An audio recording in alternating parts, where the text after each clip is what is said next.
Hello అండి, welcome back to our channel Husna wonders. ఈ వీడియోలో మీకు చూపించబోయే రెసిపీ ఏంటంటే దొండకాయ కొబ్బరి కారం. సూపర్ టేస్ట్ వస్తుందండి. ఒకసారి వండి చూడండి, చాలా కమ్మగా ఉంటుంది. ఇది పూర్తిగా బ్యాచిలర్ రెసిపీ. దీని బ్యాచిలర్ రెసిపీ అని ఎందుకన్నాను అంటే చేసుకునే ప్రాసెస్ అంతా కూడా చాలా సింపుల్గా ఉంటుందన్నమాట. ఇక ఏమాత్రం ఆలస్యం చేయకుండా దీని తయారీ విధానం అంటే చూసేద్దాము. దీనికోసం ముందుగా కొబ్బరి కారం ప్రిపేర్ చేసుకుందాము. స్టవ్ వెలిగించుకొని బాణలి పెట్టుకోవాలి. అందులో 1 టేబుల్ స్పూన్ ధనియాలు, 1 టేబుల్ స్పూన్ జీలకర్ర, 2 టేబుల్ స్పూన్ పచ్చిశనగపప్పు, 2 టేబుల్ స్పూన్ పల్లీలు, అలాగే 5-6 ఎండుమిర్చి కట్ చేసుకుని వేసుకొని వేయించుకోవాలి. ఇది వేగిన తర్వాత స్టవ్ ఆఫ్ చేసుకుందాము. ఇందులో 5-6 వెల్లుల్లి రెమ్మలు వేసుకోవాలి. 1 కప్పు వరకు పచ్చి కొబ్బరి వేస్తున్నాను. వీటన్నిటిని మిక్సీ జార్లో వేసుకొని మెత్తగా గ్రైండ్ చేసుకోవాలి. తర్వాత స్టవ్ వెలిగించుకొని ఒక బాణలి పెట్టుకోవాలి. ఆయిల్ వేసుకొని 1 టేబుల్ స్పూన్ జీలకర్ర, 1 టేబుల్ స్పూన్ ఆవాలు, 2-3 ఎండుమిర్చి, 2 రెమ్మలు కరివేపాకు, వీటన్నిటిని వేసి వేయించుకోవాలి. ఇవి వేగిన తర్వాత ఒక పెద్ద ఉల్లిపాయ తీసుకొని సన్నగా పొడవు కట్ చేసుకొని వేసుకోవాలి. ఇవన్నీ బాగా మిక్స్ చేసుకుని దోరగా వేయించుకుందాము.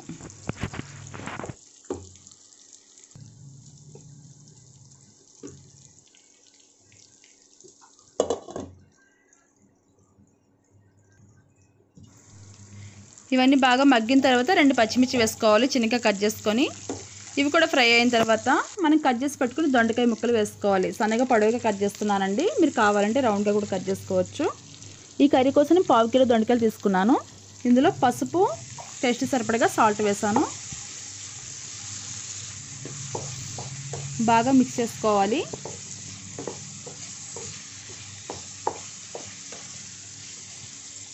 మొత్తం కలుపుకున్న తర్వాత మూత పెట్టేసుకొని మగ్గించుకుందాము.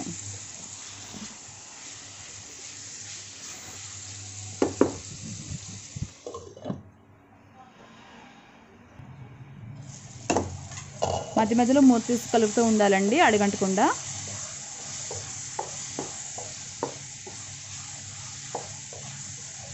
దీన్ని ఒక 10 నిమిషాల పాటు మగ్గించుకోవాలి. ఇలా మొత్తం ఫ్రై అయిన తర్వాత ఇందులో మనం కొబ్బరి కారం ప్రిపేర్ చేసుకున్నాం కదా, దాన్ని వేసుకుని మొత్తం మిక్స్ చేసుకోవాలి.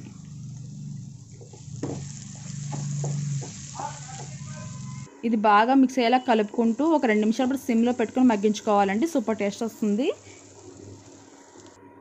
ఇలా సిమ్లో మాత్రమే పెట్టుకొని ఒక 5 నిమిషాలు మగ్గించుకున్న తర్వాత ఇందులో కారం వేసుకుందాం. ఫైనల్గా కారం వేసుకొని 5 నిమిషాల పాటు మగ్గించుకున్న తర్వాత స్టవ్ ఆఫ్ చేసుకొని ఒక సర్వింగ్ బౌల్ తీసుకొని సర్వ్ చేసుకుంటే దొండకాయ కొబ్బరి కారం రెడీ అయిపోయిందండి. చూడడానికి చాలా డెలిషియస్గా ఉంది కదా, చేసుకోవడం కూడా చాలా సింపుల్.